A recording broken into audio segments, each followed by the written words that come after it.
ఈరోజు వాగ్దానాన్ని మనం ధ్యానం చేసుకుందాం. ప్రభువారు మనకిచ్చే వాగ్దానం ఈ రోజంతా మనకు తోడుగా ఉంటుంది. ఈ రోజే కాదు, జీవితాంతం కూడా మనకు తోడుగా ఉంటుంది. సామెతల గ్రంథం 8వ అధ్యాయం 17వ వచనంలో, నన్ను ప్రేమించు వారిని నేను ప్రేమించుచున్నాను. యేసుక్రీస్తు ప్రభువారు ప్రామిస్ చేశారు. ఏంటి ఆ ప్రామిస్ అంటే, నన్ను ఎవరైతే ప్రేమిస్తున్నారో వారిని నేను ప్రేమిస్తున్నాను అన్నాడు. అంటే బైబిల్ గ్రంథం తెలియజేసే విషయం ఏంటంటే, యేసయ్యని ప్రేమించడం అంటే ఎట్లా? భౌతికంగా మనం ఆయన దగ్గర లేం కదా. అంటే ఆయన చెప్పిన మాటలు మనం వినటమే, పాటించడమే ఆయన్ని ప్రేమించినట్లు. కాబట్టి యేసుక్రీస్తు ప్రభువారు ఏం చెప్పారు? ఆయనతో స్నేహం చేయాలి మనము.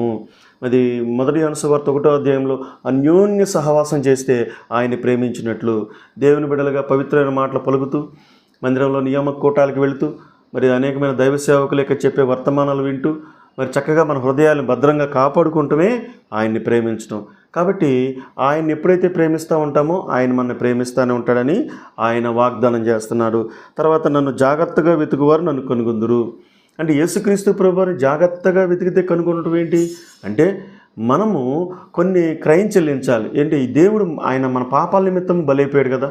ఇప్పుడు మనం ఏంటంటే ఈజీగా, ఇప్పుడు సపోజ్ ఈ బైబిల్ ఉంది, 200 రూపాయల బైబిల్.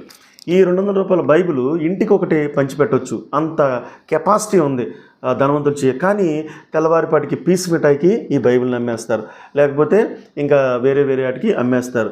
కాబట్టి బైబిల్ యొక్క వాల్యూ మనం తెలుసుకోవాలి, సృష్టికర్త వాల్యూ కూడా మనకు తెలుసుకోవాలి. యాకోబు పత్రికలో ఒక మాట ఉంటుంది, ఏమనంటే అతడు నన్ను మీరు దేవుని యొద్దకు రండి, అప్పుడు ఆయన మీ యొద్దకు వచ్చును అని రాయబడి. కాబట్టి మనము దేవుని ప్రేమించాలి, మనం ప్రేమించాలి. ఆయన ప్రేమించాడు కాబట్టి మనం ప్రేమించడం కాదు, ఆయన సృష్టికర్త కాబట్టి మనం ప్రేమించినప్పుడు ఆయన ప్రేమ విస్తారమైన ప్రేమ మనతో వస్తుంది. 18వ వచనంలో, ఐశ్వర్యము, ఘనతలు, స్థిరమైన కలిమియు, నీతియు నా యొద్ద ఉన్నవి. అంటే ఈ 3 విషయాలు చెప్తున్నాడు. అంటే ప్రతి వారికి వాళ్ళని ఇష్టపడుతున్నాడు.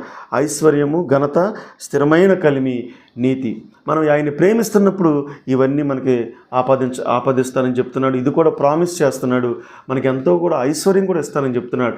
కానీ ఐశ్వర్యం ఇచ్చినప్పుడు దాన్ని ఎలా వాడాలో తెలియకపోతే మనం నాశనం అయిపోతాం, లేకపోతే దేవునికి వ్యతిరేకంగా బతికే అవకాశాలు ఉంటాయి. కాబట్టి ఆయన్ని ప్రేమిస్తూ డబ్బుని క్రమంగా వాడదాం. దేవుడిచ్చే అధికారాన్ని లేకపోతే ఘనతను క్రమంగా మనం గౌరవంగా కాపాడుకుందాం.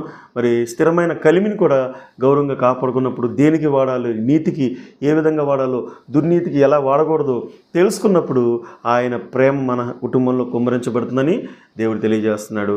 కాబట్టి ఆయన ప్రేమ ఈ రోజంతా మీకు ఉండాలని కోరుకుంటూ, జీవితాంతం కూడా ఆ శిలువ ప్రేమలో మీరు ఉండాలని కోరుకుంటూ ఈ మాటలు ముగిస్తున్నాను. Thank you.